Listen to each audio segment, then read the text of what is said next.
आइए अब हम जानते हैं क्रूस के ऐतिहासिक महत्व को।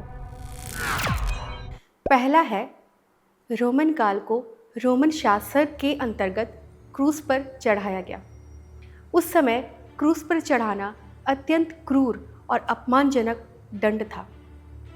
यह दंड अपराधियों, गुलामों और विद्रोहियों के लिए प्रयुक्त होता था। दूसरा है प्रारंभिक ईसाई काल, जो कि 1वीं और 4वीं शताब्दी से शुरू होती है, जिसमें ईसाइयों ने क्रूस का सार्वजनिक रूप से प्रयोग नहीं किया क्योंकि यह खतरनाक था।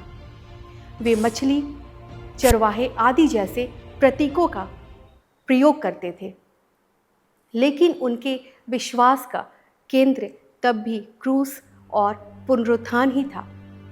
तीसरा है कॉन्स्टेंटाइन और संत हेलेना।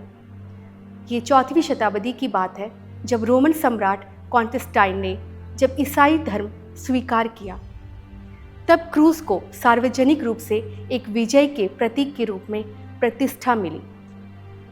सन 326 ईस्वी में उनकी माता संत हेलेना ने यरूशलेम में उस वास्तविक क्रूस को खोजा जिस पर यीशु को चढ़ाया गया था। इस घटना के बाद क्रूस का महत्व और बढ़ गया। चौथा है मध्यकाल, अर्थात 9वीं शताब्दी के बाद। इस समय यीशु की पीड़ा और क्रूस पर मृत्यु के यथार्थवादी चित्र अधिक प्रचलित हुए।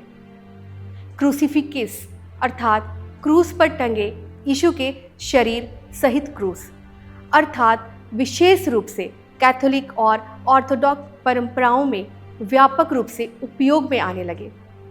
प्रोटेस्टेंट परंपराएं प्रायः सादा क्रूस बिना यीशु के शरीर के प्रयोग करती हैं। पांचवा है आधुनिक काल। आज क्रूस हर कैथोलिक चर्च, हर विद्यालय और निजी प्रार्थना स्थलों में पाया जाता है। क्रूस का रास्ता, स्टेशन ऑफ द क्रॉस, जो एक महत्वपूर्ण और भक्तिमय प्रार्थना है जो यीशु के अंतिम दिनों की स्मृति में की जाती है। आध्यात्मिक और धार्मिक अर्थ, क्रूस पाप से मुक्ति, ईश्वर के प्रेम और ईश्वरीय योजना का प्रतीक है। यह एक यातना उपकरण था, लेकिन ईसा मसीह के पुनरुत्थान के कारण यह अब विजय और अनंत जीवन का चिन्ह बन गया है। हर कैथोलिक प्रार्थना की शुरुआत और अंत में स्तानामेनी कहकर क्रूस का चिन्ह बनाता है। यह त्रित्व अर्थात पिता, पुत्र, पवित्र आत्मा में विश्वास की घोषणा और आशीर्वाद प्राप्त करने की विधि है। क्रूस का सार, क्रूस केवल एक लकड़ी का ढांचा नहीं, वह प्रेम, बलिदान, उद्धार की भाषा बोलता है। कैथोलिक धर्म में क्रूस ईश्वर के उस अद्वितीय प्रेम का प्रतीक है, जिसमें वह स्वयं मानव रूप में आकर क्रूस पर चढ़ा ताकि समस्त मानवता को जीवन और आशा मिले। यह प्रतीक न केवल हमें हमारे पापों की गंभीरता का बोध कराता है, बल्कि ईश्वर की कृपा और क्षमा की गहराई भी दर्शाता है।